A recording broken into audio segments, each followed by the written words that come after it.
Hello, this is Matt with Smart Play.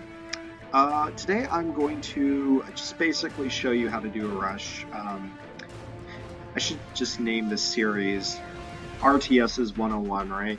I'm going to show you how to do a rush. I'm not going to lie, I hate rushing. It's not really my favorite strategy. I actually very rarely will use it. And I'm sure you'll probably see why in a minute. But it's not, I don't care for it, honestly. I think quite frankly, I think it's a strategy that really is quite, it's such a overly simplistic and really extremely risky strategy. I don't really think it's worth the risks. It's also very simplistic. Um, let's see, what do I want to do this? Sorry, I'm gonna kind of deciding. Okay, here we go. This is the map I want to use. And like the previous video, I'm just going to do Tank General versus Tank General because using the Tank General is the best way to show a rush. Okay, I'm going to start the game. I don't know how this is going to work out, but we'll see. So, when you start out a rush, basically anything that's not offense, you're not even going to worry about. Like, I'm not even going to worry about building defensive buildings because screw it. If this fails and I die, it's not going to matter. Or if this rush fails, it's not going to matter. So I'm just going to concentrate right now on building the absolute essential units I need to tech out. Because what I'm going to do is, first and foremost, I'm going to get up to the tech tree to where I can get the Overlord or Emperor Overlord tank.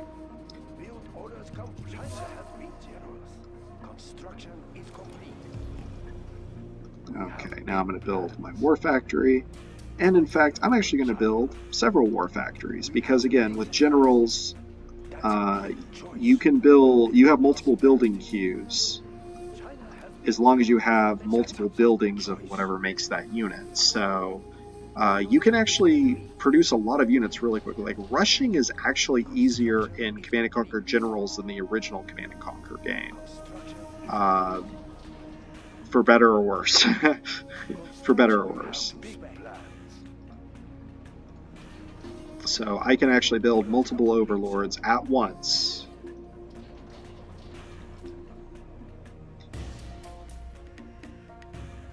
Okay, this is the tricky part where you're just sitting around waiting for this. I actually am going to go ahead and build a Gatling cannon upgrade, so that way since I'm waiting, so I can have that ready to go. Part of the reason I chose this map is it has just a straight, direct bead to the enemy base, a route to the enemy base. And also, there's not a lot of resources on this map, so I feel like it's a good map to do this. Try it out. I guess there are resources there, but still, I'm not going to worry about it.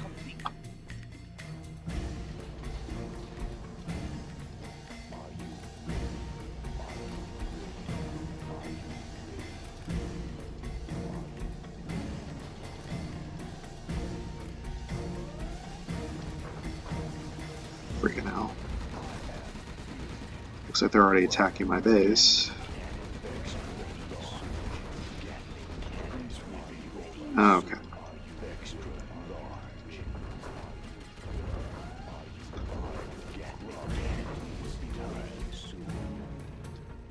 I'm also going to go and do the propaganda tower upgrade. The auto loader upgrade, I don't think, as I understand it, doesn't affect the Overlord tank, so I'm not even going to worry about it.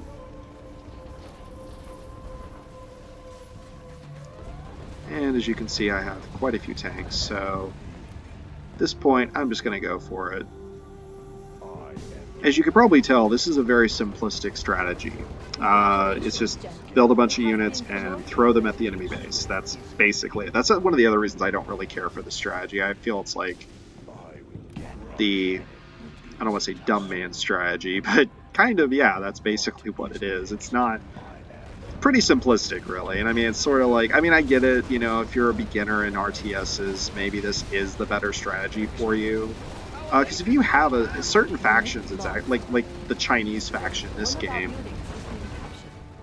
Oh shoot! You piece of shit. Congratulations, General. You have been promoted. It's you know, it's kind of there are certain factions where it's easier to do this kind of strategy, like the Zerg in StarCraft, or the Chinese in this game, because you know they're more about firepower and brute force in this game. Okay, I'm going to. But yeah, basically you just.